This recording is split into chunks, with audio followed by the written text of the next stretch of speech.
Bom dia, galera, tudo bem? Hoje nós vamos falar de um assunto, na verdade, aí, um tema que está sendo muito questionado, né? Inclusive aqui por mim. Eu sou Fábio Santos Palmeira, advogado criminalista. Hoje é dia 2/2/2021 e resolvi dar uma certa orientação de maneira geral e breve, tá? O tema é se existe motivo ou motivos para uma abordagem policial, né? É preciso ter algum motivo para acontecer a abordagem policial? Ou o policial pode chegar, já ir abordando, enfim, todos devem ter entendido. A resposta é sim, tá? Tem que ter um motivo sim para abordagem policial. Isso está no artigo 240 do Código de Processo Penal e ela é chamada de busca pessoal, tá? A busca pessoal, ela só é permitida aí, né? Evidentemente sem excessos, né? Ela é permitida se há uma fundada suspeita de que o cidadão ou a cidadã se encontre em porte de arma, tá? Porte de arma, que eu falo arma branca, enfim, dependendo do local. Por exemplo, no estádio de futebol, por exemplo, um porrete, um pedaço de cabo de vassoura, por exemplo, é uma arma, tá? Dentro de um presídio, um exemplo, só estou dando exemplos, né? Um pedaço de arame pode ser uma arma, uma caneta pode ser uma arma. É possível matar uma pessoa com uma caneta, por exemplo. Mas, enfim, não é o caso. O caso aqui é o seguinte, até porque não estamos tratando de medicina legal, nós estamos tratando de abordagem policial na esfera pública, né? Então, o que ocorre? Muitas das vezes, inclusive que eu já presenciei, é aquele excesso. O policial chegando, né? E, enfim, existe sim o instituto próprio, tá? Nós poderemos ir lá na Constituição Federal, no artigo 5º, que tem a dignidade da pessoa humana, que ela deve ser respeitada, né? Falo isso por quê? Porque se o policial tem notícia notória, ele tem que ter aquele tino policial, ele tem que vislumbrar que a pessoa esteja armada, esteja sob posse de drogas, né? Ou qualquer outro item usado aí ou até uma res furtiva. O que é a res furtiva? A res furtiva é produto de um crime, então sabe-se que foi furtado um relógio ou um celular, que hoje é muito comum, né? E o policial, pelas características que foi informada a ele está vendo um cidadão ali com o objeto, o relógio ou celular, que passa a mesma semelhança do que foi passado a ele. Evidentemente que ele deve abordar, ele não pode abordar como deve, tá? E a regra geral qual que é?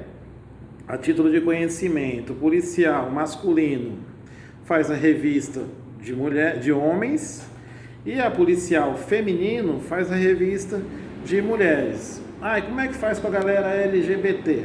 A galera LGBT, em regra, inclusive existem orientações aí de alguns comandos, inclusive de forças policiais, em regra ele escolhe, o LGBT escolhe. Eu quero ser registrada por um policial ou por uma policial masculino ou feminino, tá? Então, evidentemente que a gente sabe que no Brasil não é muito bem assim que funcionam as coisas, né? Em especial aqui no estado de São Paulo. Mas, para vocês entenderem a questão da truculência que existe, a culpa, muitas das vezes, é de ambas as partes, tá? Por um motivo muito simples. O policial que faz revista, geralmente ele tem o nome dele aqui, identificável, dá para você ver visivelmente, né? Então você vai fazer o quê? Você tem como cidadão, primeiro, obedecê-lo, tá? Obedece, porque é melhor porque todos os problemas, às vezes, tudo que vem de ventilação na esfera social, nasce de dentro de uma delegacia, tá? E essas ventilações negativas que a gente fala, né? Por quê? Porque o ninho do processo penal, do direito penal, o ninho da investigação, inicia-se todo dentro de uma delegacia de polícia.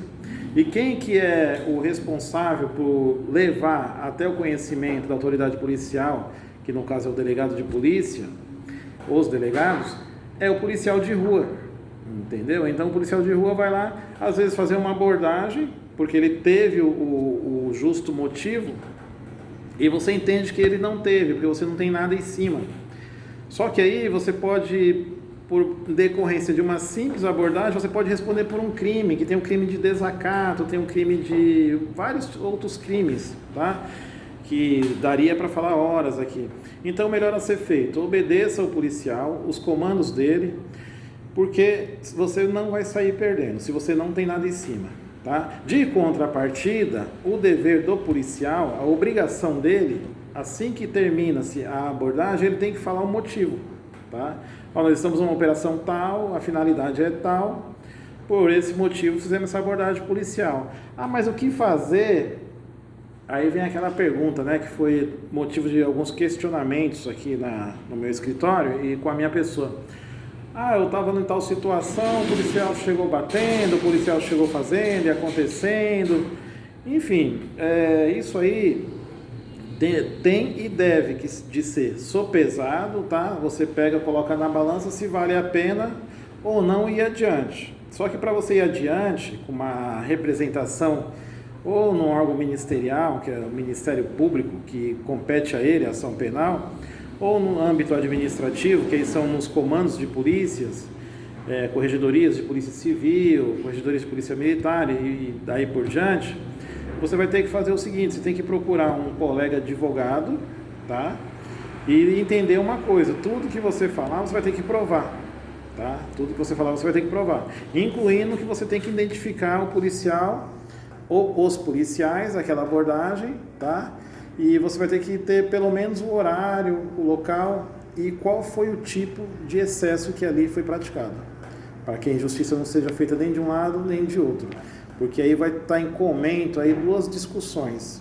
Se o policial fez a revista dentro dos padrões legais que ele deveria fazer, por exemplo, teve uma denúncia do celular, igual deu o exemplo do celular e do relógio que foi furtado. Aí ele vê um relógio prata, um relógio cinza, que só naquela região ali tinha um. E aí chega para ele essa denúncia via Copom, por exemplo, que a Polícia Militar trabalha muito com radiação no Copom. O que ocorre? Ele tem que ir lá e ele tem que fazer a revista, porque se ele assim não o fizer, ele vai responder por um crime que chama crime de prevaricação, tá? Então o funcionário público, às vezes não, o funcionário público, ele tem que cumprir com o dever legal dele. Então, por exemplo, às vezes o policial mesmo, ele como cidadão, ele não quer te aplicar uma multa, ele não quer te dar uns empurrões, etc. e tal. Ele não quer fazer isso. Só que assim, obrigatoriamente, por força de lei, ele tem que ir fazer o trabalho dele. Lógico que dentre o trabalho dele, ele só pode partir para agressão se ele sofrer injusta agressão. Ah, mas sabemos que acontece muito de o policial chegar esculachando, etc. e tal, aquela coisa toda. Não é trabalho dele fazer esse tipo de situação. Não é o comportamento de um bom policial. Porque o bom policial, ele não precisa xingar a mãe da pessoa, ele não precisa dar chutes, pontapés e nem nada para pedir documento. Ah, o malandro tá com um carro caro na quebrada e, porra, é um moleque, por exemplo. O moleque tá com um carro caro na quebrada, é simples, o policial tem que ir lá e falar, meu, documento. Checa os documentos para ver se é roubado. Não é roubado, tchau. Não tem que esculachar o moleque, por exemplo. Ah, seu corno, seu arrombado, seu filho da puta. Não tem necessidade e não está dentro dos padrões legais, né? Então, falando de legalidade, você sofrendo essa abordagem de forma excessiva, você saiba que você tem direitos. Direito à reparação moral pelo constrangimento ilegal que você passou. Todo aquele que constrange de forma ilegal o outro é obrigado a repará-lo, tá? E daí por diante, inclusive a título de curiosidade aí, não precisa ficar se preocupando que essas ações, essas medidas são feitas contra as fazendas públicas de cunho estadual ou de cunho federal, exceto se for atitude da Guarda Municipal, que é de cunho municipal, fazenda municipal. Então você vai processar o Estado, entre aspas, né, aquela fonte pagadora que é responsável por aquele agente. Tá bom? Forte abraço aí, bom dia para todos e vamos que vamos.